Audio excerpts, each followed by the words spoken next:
할렐루야. 오늘도 주님의 은혜가 여러분의 삶에 함께 하시기를 간절히 바랍니다. 누군가 내게 야 기대가 크다 이런 소리를 할 때 우리는 어떤 마음이 들까요? 기대가 커. 여러분에게 기대가 커요?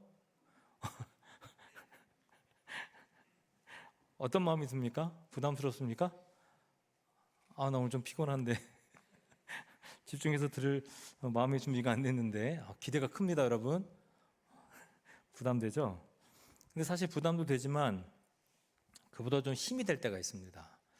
내가 누군가의 기대를 받는구나. 더 잘해야 되겠다 하는 그런 마음도 들기도 하죠. 그리고 내가 무가치한 존재는 아니구나, 누군가에게 기대를 받는 존재구나 라는 생각도 듭니다. 근데 이러한 긍정적인 자각은 심지어 무너져 쓰러져 있는 사람도 다시 일으키는 능력이 되는 거예요. 여러분, 플라시보 효과라고 많이 들어보셨을 거예요. 옥스퍼드 대학교 연구진에 따르면 이 치료에 대한 긍정적인 기대 심리, 이게 실제로 고통을 감소시킨다고 그렇게 얘기해요. 반대로 부정적인 기대 심리, 이것은 고통을 더욱 증가시킨다고 이야기하거든요. 그러니까 같은 약물을 투여받은 상황에서도 이 기대 심리에 따라서 이 뇌의 신경세포의 활동이 달라지기 때문에 여러 가지 우리의 삶의 반응이 달라지고 또 때로는 회복되기도 하고 또 그렇게 되지도 또 반대로 더 악화되기도 한다는 말입니다. 서울대학병원에서 최근 연구에서도 이 녹내장 환자들한테 위약을 이렇게 투약했대요. 근데 이게 압력이죠. 눈 안의 압력, 이게 10% 정도 감소하는 효과를 보았다. 그래서 과학자들이 이 플라시보 효과가 정말 효과가 있다, 그렇게들 이야기한다는 말이에요. 이 연구에서 한 교수는 이렇게 말합니다. 이 플라시보 효과는 낙관적인 믿음이 실제로 긍정적인 결과를 가져오는 대표적인 경우이다 라고 말이죠. 그러니까 기대와 희망이 회복의 능력을 갖는다는 거, 이건 단순히 어떤 심리적인 위안, 이것을 넘어서서 우리의 삶 가운데, 육체 가운데도 확실히 효과가 나타나고 있다는 것이죠. 이게 과학적으로도 입증되고 있다라고들 합니다. 성경 말씀에도 이런 효과를 주고자 하는 말씀, 그리고 실제적으로 하나님께서 이루시고자 하는 것들을 이렇게 표현하는 본문들이 너무도 많이 등장합니다. 특별히 예레미야서 29장 11절 말씀을 보면 이런 말씀이 있는데 같이 한번 읽어볼까요? 시작. 여호와의 말씀이니라. 너희를 향한 나의 생각을 내가 아나니 평안이요 재앙이 아니니라. 너희에게 미래와 희망을 주는 것이니라. 아멘. 이 말씀은 바벨론 포로로 잡혀간 절망적인 상황에 놓여 있는 이스라엘 백성에게 하나님께서 주시는 소망의 약속인 거예요. 그러니까 강변에 앉아서 막 슬피 우는 이들에게 하나님의 이 예언의 말씀은 다시금 힘을 얻고 또 다시금 회복의 역사를 기대하는 그런 마음을 주었다 하는 것이죠. 비록 당장의 어려움이 있어요. 그럼에도 불구하고 장래의 일을 예비하신다는 그 하나님의 뜻 가운데 살아가고 또 확실한 약속을 붙들고 살아가는 인생들에게 긍정적인 삶의 효과가 나타날 수 있다는 것이죠. 이사야서 40장 31절 말씀도 이와 같은 말씀인데 다시 한번 우리 같이 한번 이 40장 31절 말씀 같이 읽겠습니다. 시작. 오직 여호와를 앙망하는 자는 새 힘을 얻으리니 독수리가 날개치며 올라감 같을 것이요 다름하여도 곤비하지 아니하겠고 걸어가도 피곤하지 아니하리로다. 아멘. 이 말씀 우리가 너무나 잘 아는 말씀인데, 인간의 연약함을 인정하면서도 하나님을 향한 그 적극적으로 신뢰하는 마음, 그 소망을 더욱더 불러일으키고자 이사야는 이렇게 주님의 말씀을 예언하고 있는 거죠. 회복에 대한 약속, 하나님의 은혜에 대한 약속을 담고 있는 말씀인 거예요. 세상의 긍정적 사고, 성경의 소망의 차이, 이게 과연 무엇일까? 어떤 것에 근거하고 있을까? 여러분, 세속적 희망은 인간의 의지나 상황의 변화에 의존하지만 성경적 소망은 그렇지 않아요. 오직 변치 않으시는 그 하나님의 신실하심에 근거하고 있다. 여러분, 이 사실을 믿음으로 고백하실 수 있기를 바랍니다. 성도 여러분, 예수님은 오늘 본문에서 한 비유를 말씀하세요. 한 사람이 이 포도원에 무화과 나무를 심었어요. 그런데 3년 동안 기다려도 뭐가 없어요? 열매가 없어요. 아니, 보통 우리가 한 1년 정도 지나면 열매를 바라는데 3년이나 지났는데 이걸 계속 더 바라볼 수 있는 사람 과연 몇 명이나 될까? 그러니까 주인이 그 나무를 찍어버려라. 소망이 없고 희망이 없으니까 그냥 버리자. 그렇게 명령합니다. 그런데 여기 나오는 포도원 지기가 그럴 수 없는 거예요. 그래서 다시 한번 간청하는 거죠. 한 해만 더 두십시오. 제가 두릅하고 거름을 주겠습니다. 만약 내년에도 열매가 없으면 그때 찍어버리시죠. 그렇게 얘기하는 거예요. 사실 그렇죠. 심었으면 거둬야죠. 노력했으면 얻어야 되는 게 맞는 것 아닙니까? 주인이 가지고 있는 이 기대감, 어찌 보면 너무나 당연한 기대감이라고 생각해요. 자기가 투자하고 쏟아부었는데, 그리고 그것을 위해서 정말 열심히 애썼고 땀 흘리고 노력했는데, 당연히 이 주인이 갖고 있는 기대감은 너무 당연한 것 아니겠습니까? 당연히 열매가 있어야죠. 우리도 사실 그런 삶을 살잖아요. 최선을 다해서 살면, 나름 투자를 하면 거기에 대비해서 나름 이익이 있어야 된다고들 생각하고 살잖아요. 안 그래요? 여러분들 주식 투자 하면 거기서 뭔가 얻어지는 게 있어야 한다라고들 생각하잖아요. 애쓰고 땀을 흘리고 살아가면 거기서 뭔가 우리에게 긍정적인 효과가 있어야 된다라고 우리는 그렇게 생각하고 살아가잖아요. 부모는 아이에게 그렇고요. 사장은 직원에게 그래요. 남편은 아내에게 그렇고 아내도 남편에게 그래요. 뭔가 열심히 한 만큼 반응해 주기를 바라고 그것이 긍정적인 효과로 돌아오기를 바란다는 거. 이게 인간의 마음이죠. 여러분, 부모가 아이에게 기대하는 것만큼 아이가 부모에게 기대하는 게 있을까요? 없을까요? 있어요, 없어요? 나 애 없으니까 몰라. 있어요, 있어. 아이들도 있어. 내가 열심히 공부해서 상 탔는데 부모가 나한테 뭐 해줘야지. 내가 이만큼 해서 성적이 이렇게 올랐는데 부모님이 나한테 뭐 이렇게 좋은 걸 주겠지. 노력한 만큼, 투자한 만큼, 그만큼 얻고 싶어하는 마음이 어찌 보면 우리가 갖고 있는 너무나 당연한 마음이에요. 근데 이렇게 우리의 서로 관계를 생각해서 그런 마음을 서로 이해하면서 서로를 바라보는 때 그런 생각이 들더라고요. 야, 하나님은 도대체 이 세상 바라보시면서 어떤 생각을 가지실까? 하나님은 이 공동체를 세워 나아가시는 이때에 우리 공동체를 바라보시면서 어떤 생각을 가지실까? 하나님은 여러분을 성도로 세우시고 지금까지 인도하셨으면서 과연 하나님은 여러분들 지금 바라보시면서 어떤 생각하실까? 우리의 부족함, 우리의 연약함, 뭐 이거 보면서 야, 왜 그것밖에 안 되냐? 이렇게 생각하실 수도 있겠다 생각이 들더라고요. 야, 너 왜 그것밖에 내가 열심히 투자하고 열심히 노력하고 땀 흘려서 내가 너 이렇게 세웠는데 왜 그것밖에 안 되냐? 주님께서 한 사람 한 사람에게 헌신과 노력을 통해서 우리를 세워가셨다는 그 사실은 성경 속에 너무나 많이 등장하고 있잖아요. 그만큼 열심히 하셨는데 심지어 그의 아들을 이 땅에 보내셔서 피 흘리시기까지 우리의 생명을 살려주셨는데 전혀 변함없는 우리의 삶을 바라보시고는 주님께서는 과연 뭐라고 생각하실까? 분명 주님도 우리에게 기대하는 바가 있으실 텐데 그 기대가 꺾어진 그 상황 속에서 과연 어떤 생각을 하실까? 성도 여러분, 우리는 도대체 왜 예배를 드리고 왜 말씀을 듣는 걸까요? 왜 말씀을 배우고 끊임없이 그 말씀을 묵상하며 살아가는 이유가 무엇일까요? 하나님께서 왜 우리를 그의 아들을 보내시면서까지 왜 우리를 성도로 삼아 주셨을까요?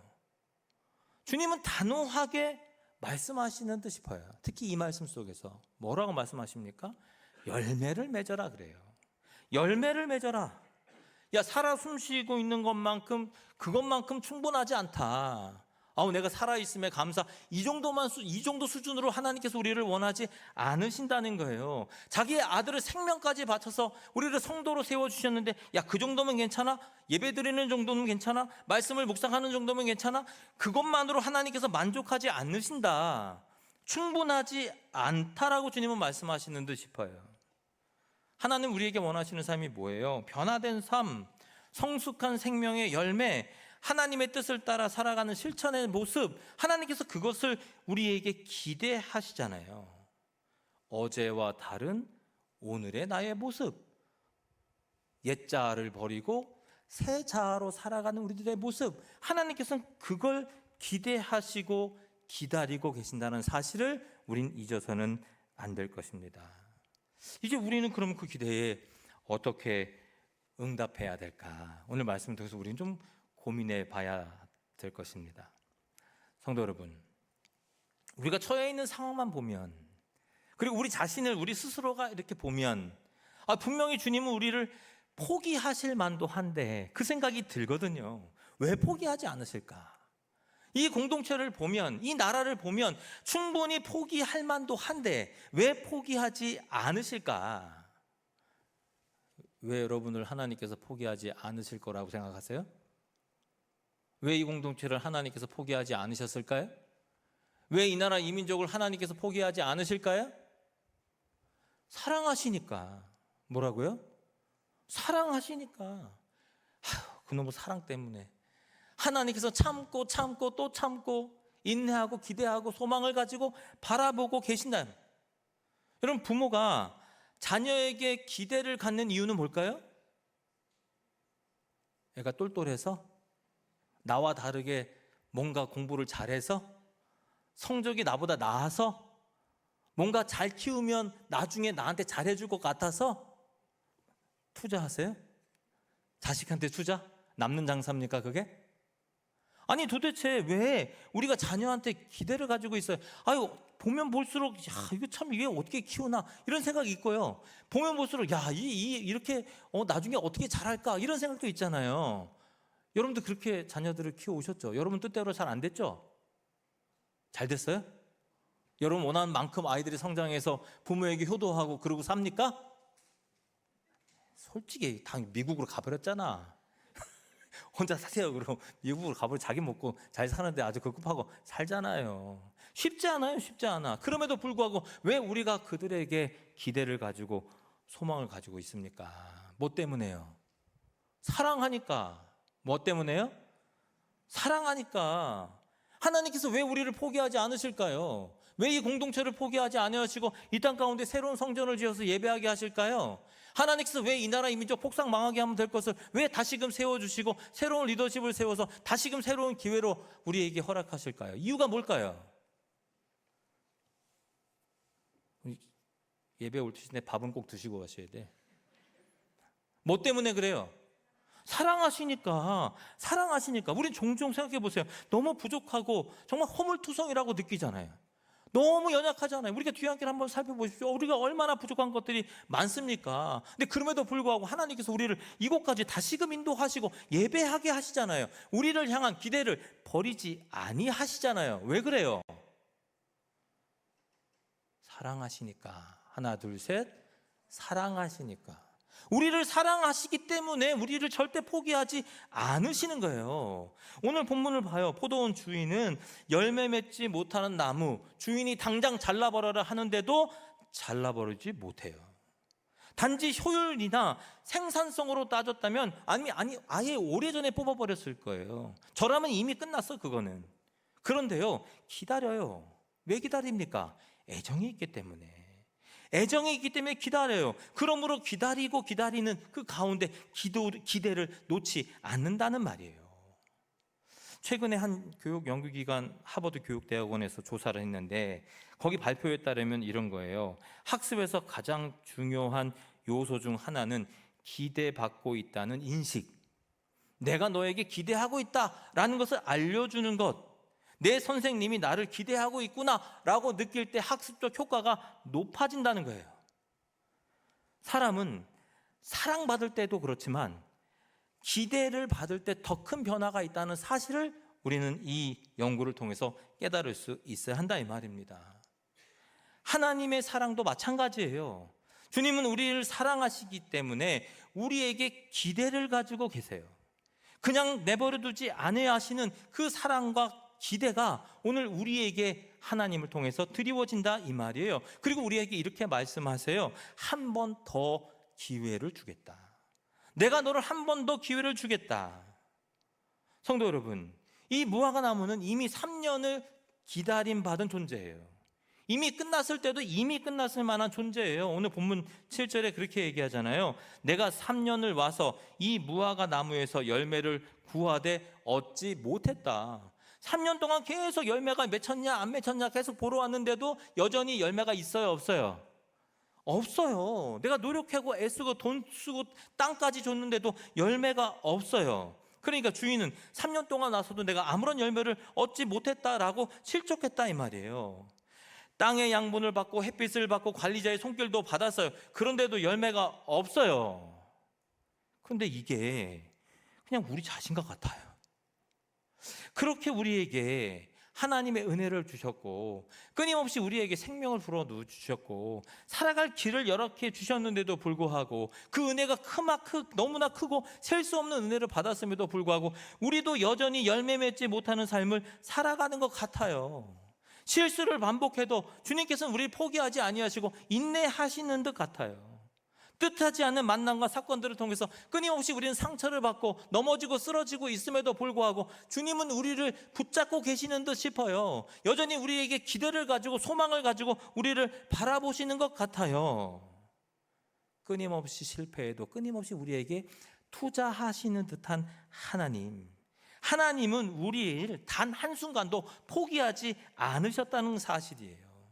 하나님은 계산하는 경영자가 아니라는 거예요. 그분은 우리 아버지시고 우리의 목자이시고 우리의 농부이시다.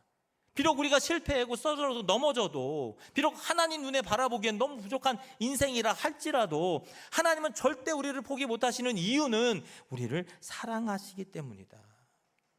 요한복음 15장 1절 말씀에 그래서 이런 말씀이 있어요. 나는 참 포도나무요 내 아버지는 농부다. 지금도 우리의 인생의 밭을 갈고 계시는 하나님, 성공하지 못하고 실패 가운데 살아감에도 불구하고 여전히 죄에 굴복한 모습으로 죄악 가운데 살아가는 우리들의 모습에도 불구하고 여전히 나를 포기하지 않으시고 끊임없이 밭을 갈고 계시는 그 하나님, 사랑이 사랑. 그러니까 오늘 이 말씀을 쭉 읽으면서 생각해 보니까 오늘 본문의 주인공은 무화과 나무 열매를 맺혔냐 안 맺혔냐 이게 중요한 게 아니더라고요. 무엇이 중요합니까? 나를 기다려주시는 이가 누구인가, 이게 중요하다는 거예요. 그가 누굽니까?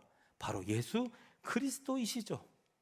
하나님께서 7절 하반절에 이렇게 말합니다. 찍어버려라. 어찌 땅만 버리게 하겠느냐. 심판해버려라. 소망이 없다. 저 친구한테는 무너뜨려버려라. 저 공동체는 필요 없다. 하나님의 뜻을 알지 못한다. 열매 맺지 못한다. 쓰러져라. 무너뜨려라. 다시금 기회를 주지 말아라.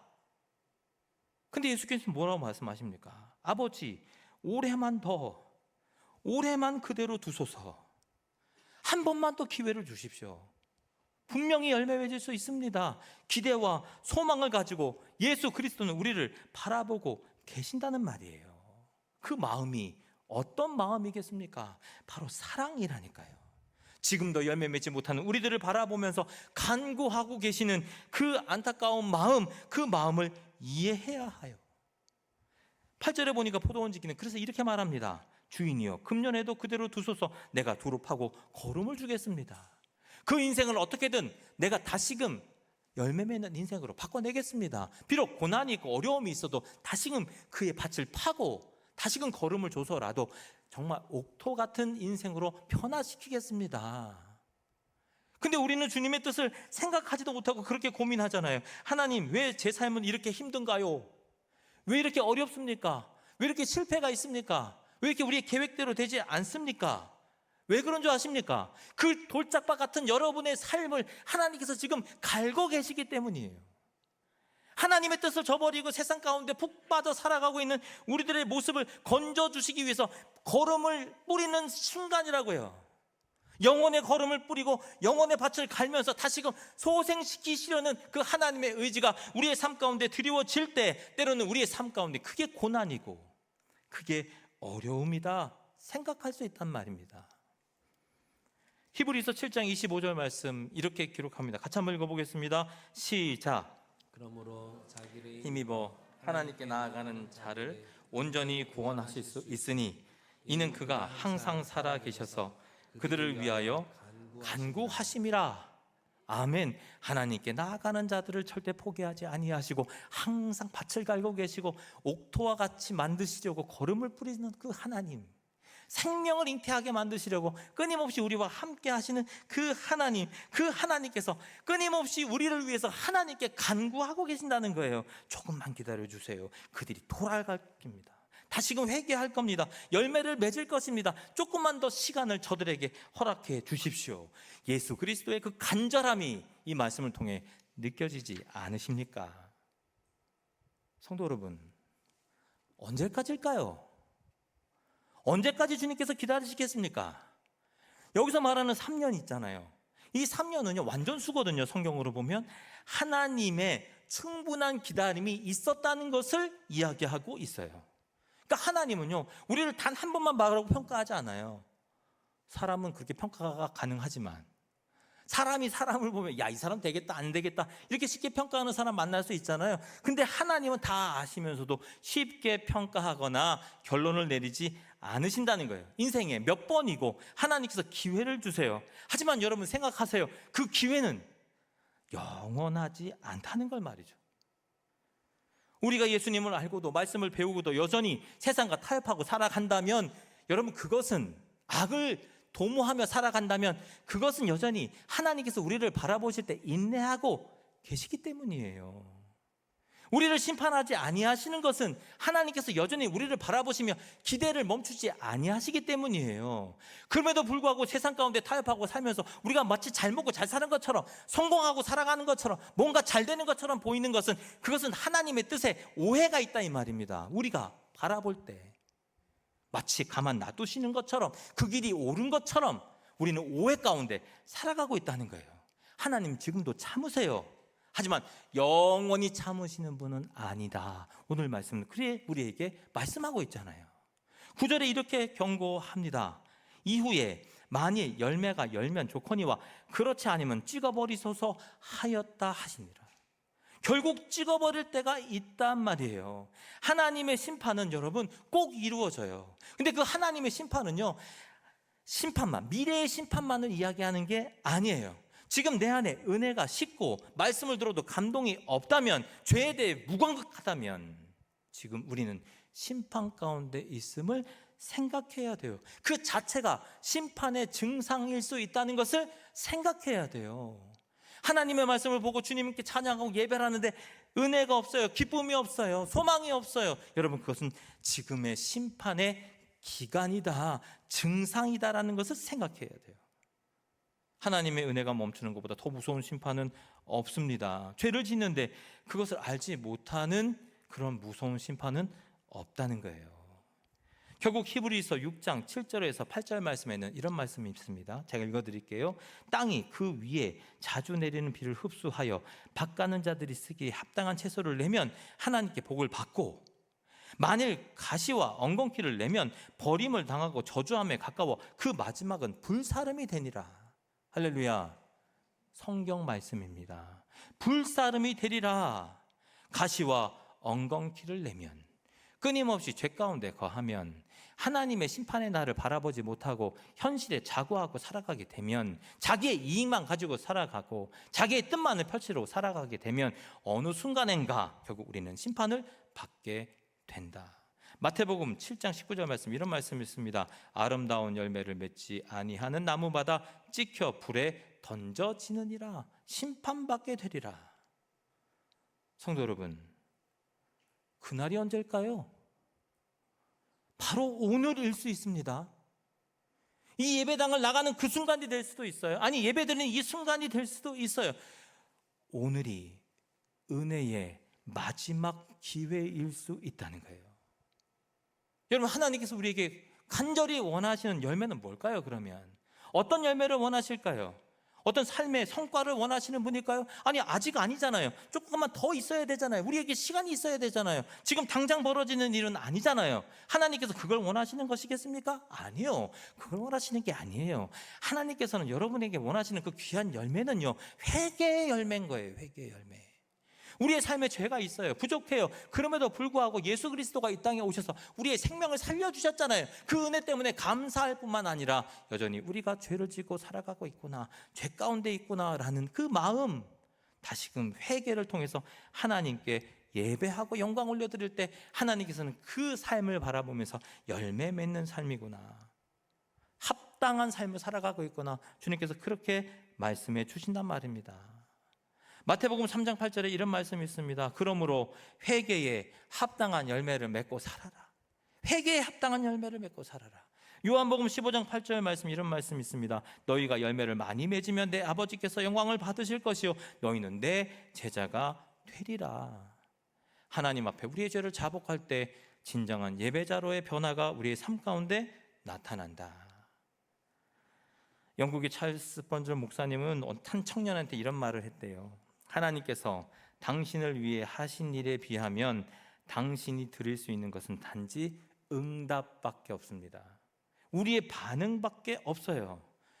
우리는 주님의 기대에 응답할 수 있는 열매를 맺고 살아가야 한다 이 말입니다. 그 열매가 무엇입니까? 우리의 죄, 우리의 부족함, 우리의 연약함, 돌이킴을 통해서 하나님의 영광을 위해 살아가는 자, 진정한 예배자로 살아갈 때 하나님께서 우리를 바라보시고는 진정한 회개의 열매를 맺었구나, 하나님께서 우리를 바라보시고는 다시금 너에게 기회를 준 나의 선택이 맞았구나, 주님께서 그렇게 말씀하신다는 거예요. 그러므로 예배는요, 교환이 아니라 반응이에요. 여러분, 이 자리에 오셨을 때, 예배하러 오셨을 때, 야, 하나님께서 나에게 오늘 어떤 은혜를 주실까 안 주실까, 이거 기대하고 오셨으면 그건 착각이에요. 감사함으로 하나님께 여러분의 삶을 모두 올려드리려고 이 자리에 오신 것이지, 주님께서 어떤 은혜를 주실까라고 생각해서 이 자리에 오신 것이 아니란 말입니다. 여러분, 그 예배를 영어로 뭐라 그러는지 아시죠? worship service라 그래요.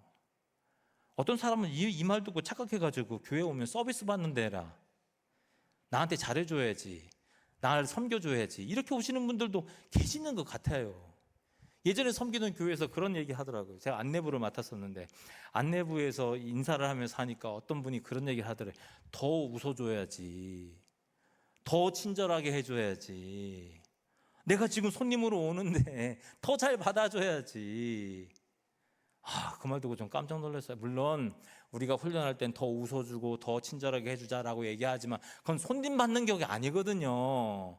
하나님께 예배 드리러 오는 거잖아요. 나의 삶을 다 드리러 오는 거잖아요. 서비스는 그거예요. 나의 온 삶을 드리겠다, 이 뜻이 그 서비스 안에 담겨져 있거든요. 서비스를 받으러 오는 것이 아니라 내 삶을 다 드리러 온다, 은혜 받으려는 것이 아니라 나에게 생명을 주신 그 하나님께 감사하여 주님의 전에 나와 예배하는 것이죠. 그러니까 로마서 12장 1절 말씀에 이렇게 말합니다. 그러므로 형제들아, 내가 하나님의 모든 자비하심으로 너희를 권하노니 너희 몸을 하나님이 기뻐하시는 거룩한 산 제물로 드리라. 이것이 너희가 드릴 영적 예배니라. 할렐루야. 우리의 삶을 다 드리는 거예요. 왜요? 부족하고 약한 인생 하나님께서 다시금 살려주셨으니 돌이켜 회개하고 하나님께 영광 올려드리는 것, 그것이 바로 진정한 예배자의 삶인 것이죠. 열매 맺을 마지막 기회가 될 이 순간을 절대 놓치시지 마시기를 바랍니다. 회개함으로 하나님께 예배하세요. 나의 온 삶을 하나님께 드리세요. 그리고 감사함으로 하나님께 영광 올려드리세요. 이것이 바로 심판을 바라보는 은혜를 간직하고 살아가는 성도의 삶이 될 줄을 믿습니다. 주님께서는 지금도 간청하고 계세요. 저들에게 기회를 주세요. 저들에게 기회를 주세요. 돌이키고 회개할 기회를 주세요. 하나님, 저들에게 기회를 주세요. 오늘도 주님은 우리를 기대하고 계십니다. 끊임없이 우리를 기대하고 계세요. 예수님은 우리를 위해서 끊임없이 간구하고 계십니다. 우리는 그 기대에 응답할 마지막 기회를 살아가고 있다는 것입니다. 예배의 자리에서 더욱더 우리의 삶을 온전히 하나님께 바침을 통해서 주님께 영광 올려드리리라 우리의 마음에 다짐하고 우리의 죄가 있음을 다시금 토로하여 돌이켜 주님께 바라보며 감사함으로 우리를 생명을 주신 그 은혜를 바라보며 기뻐함으로 하나님께 우리의 온 삶을 올려드리는 저와 여러분이 되어질 때 하나님께서는 우리에게 분명히 말씀하실 겁니다. 내가 너로 인해 내 기대가 헛되지 않았다. 내 기대가 헛되지 않았다. 내가 맞았다. 그 은혜가 여러분의 삶 가운데 있기를 간절히 바랍니다. 같이 기도하겠습니다.